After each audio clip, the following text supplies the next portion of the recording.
சின்ன திரையிலேருந்து வெள்ளித்திரைக்கு வந்த நடிகைகளுள் ஒருவர் தான் ரக்ஷிதா மகாலட்சுமி அவர்கள். இவங்க சமீபத்தில் இன்டர்வியூவில் நிறைய விஷயங்கள் பகிர்ந்துக்கிட்டாங்க. அதில் குறிப்பாக அவங்க இந்த இண்டஸ்ட்ரிக்கு வந்து 18 இயர்ஸ் ஆயிடுச்சு இல்லையா? ஸோ இந்த 18 வருஷம் அப்படின்னு வந்து நினைக்கக்குள்ள நம்ம என்ன பண்ணிட்டோம் அப்படின்ற ஒரு கேள்வி தான் எனக்குள்ளே இருக்குது அப்படின்ற மாதிரி சொல்லியிருந்தாங்க. உடனே இன்டர்வியூ எடுக்கிறவர் வந்து சொல்கிறாங்க, என்ன மேடம் இப்படி சொல்கிறீங்க, நீங்கள் பண்ண சீரியல் எல்லாமே மெகா ஹிட்டு, நீங்கள் தொட்டதெல்லாம் நல்ல வெற்றி தானே அப்படின்னு வந்து கேட்டதற்கு, என்னங்க தொட்டதெல்லாம் வெற்றி அப்படின்ற மாதிரி கேட்டாங்க.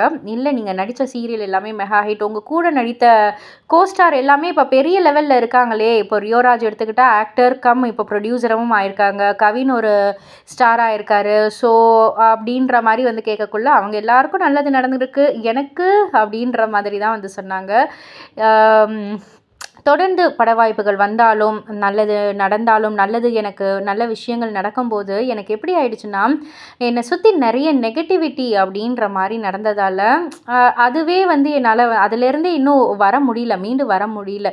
அப்படியே எனக்கு வந்து நல்ல விஷயம் நடந்தாலும், நமக்கா இதுவா சரி ஓகே அப்படின்ற மாதிரி தான் இருக்கே தவிர, அந்த நெகட்டிவிட்டி வந்து கொஞ்சம் இதாக ஆகணும். அப்போ தான் இன்னும் சொல்லணுன்னா என்னால் உணர முடியல.